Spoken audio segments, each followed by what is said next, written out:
Aujourd'hui, personne n'ignore qu'on va droit dans le mur en continuant à consommer comme on le fait depuis plusieurs décennies. Face à l'écologie, on va pas du tout dans la bonne direction.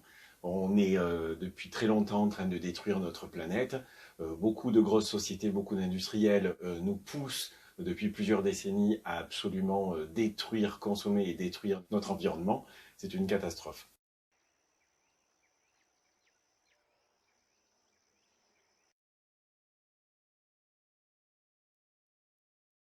Il faut oublier tous les produits de l'agroalimentaire.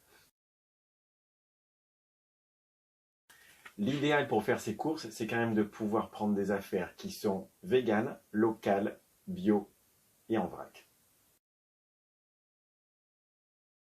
Sur des AMAP, dans des magasins bio, sur un marché local ou directement chez des producteurs. Les produits vrac, c'est du riz, de l'épeautre, des lentilles. Pour les ranger dans des flacons, autant utiliser des flacons qu'on a pu acheter avec d'autres produits. Il n'est pas nécessaire d'acheter un flacon spécialement pour ça. Quand on fait bouillir de l'eau, on met un couvercle dessus. Quand on cuisine, on peut aussi faire une plus grande quantité. Essayer de cuisiner en une fois pour 2 repas, voire 3. Le sucre, par exemple, on peut le remplacer par du sirop d'agave. En changeant les ampoules pour qu'elles soient basse tension, en éteignant la lumière derrière soi quand on quitte une pièce, ne pas surallumer l'appartement. Le chauffage, l'électricité, tout doit pouvoir être coupé quand on part, quand on s'absente. Les radiateurs, pas besoin de les allumer partout à fond tout le temps. Le premier geste avant d'allumer le radiateur, c'est déjà de se mettre un pull, des grosses chaussettes. Les radiateurs peuvent être réglés aussi, qu'ils puissent chauffer juste ce qu'il faut là où il faut. Quand il fait froid, on peut dormir à l'intérieur d'une housse de couette. Et à l'inverse, en été, quand il fait trop chaud, on peut mettre une serviette mouillée sur les jambes. Pour tous les achats, on peut se demander, est-ce que j'en ai vraiment besoin? Est-ce que ça m'est utile? Est-ce que je ne peux pas faire différemment? Est-ce que je n'ai pas déjà quelque chose chez moi qui peut se réparer, qui peut se transformer? Quand un vêtement a un petit trou, on peut le recoudre. Même une chaussette, ça se reprise. Autant acheter un vêtement en fibre naturelle dont la matière aurait poussé dans un environnement proche, dans notre pays ou dans un pays à côté, et dont la fabrication est locale aussi. Dans une association, on peut donner nos affaires, alors vêtements, meubles, livres, bibelots, n'importe quoi, mais on peut aussi aller trouver plein de choses à acheter. Il y a des trésors dans ces boutiques qui vont coûter 20 centimes ou 1 euro. On peut vraiment se faire plaisir plutôt que de consommer encore du neuf.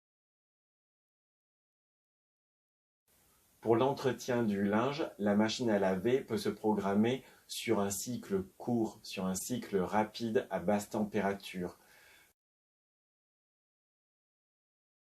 Tous les vêtements et les draps peuvent parfaitement sécher à l'air libre, ce qui est en plus sain pour le corps, pour la respiration, pour notre peau et très agréable en parfum. L'entretien de toute la maison se fait avec des produits non nocifs, donc du vinaigre blanc, de l'alcool ménager.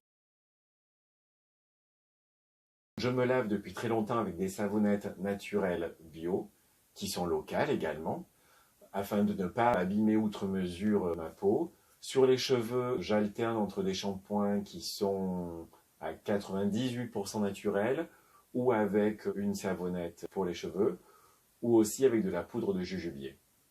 Et dans la même logique, une seule douche par jour suffit. Prendre 2 ou 3 douches par jour est une aberration pour la peau et une surconsommation colossale.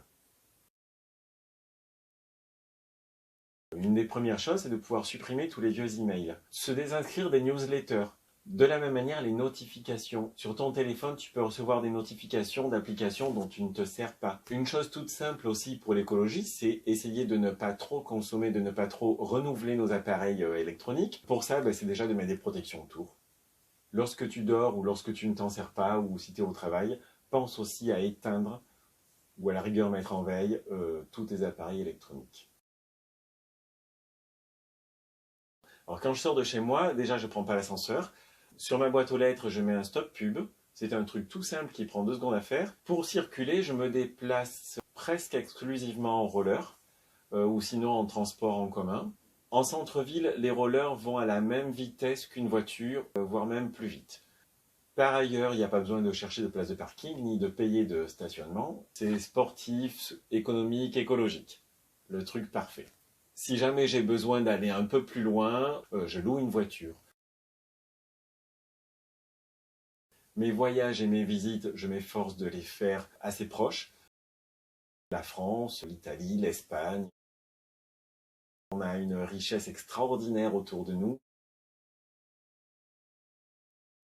Dans mon métier aussi, je vais essayer de réduire au maximum mon impact sur la planète. Alors je suis coiffeur, donc à l'intérieur du salon de coiffure, je vais m'occuper des déchets en essayant d'en avoir le moins possible.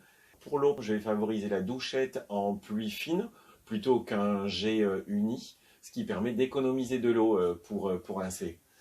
J'ai mis en place aussi plusieurs rangements en boîte en carton. Je les habille de papier craft ou avec de la nappe en papier ou avec du papier cadeau. Les shampoings et les soins sont avec un maximum d'agents naturels à l'intérieur, voire totalement quand c'est possible.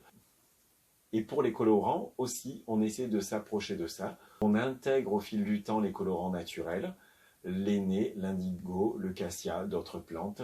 Ces plantes-là peuvent teindre le cheveu en restant en harmonie avec notre environnement, nos cheveux, notre peau, notre bien-être. Bon, après cette bien longue vidéo, pour conclure, je dirais que mes mesures phares pour réduire mon impact environnemental, c'est d'être vegan, que la consommation animalière est une catastrophe mondiale, de ne pas avoir d'enfants, parce que nous sommes beaucoup trop nombreux sur Terre, et la déconsommation, de réellement réfléchir, penser, les achats et d'arrêter de surconsommer.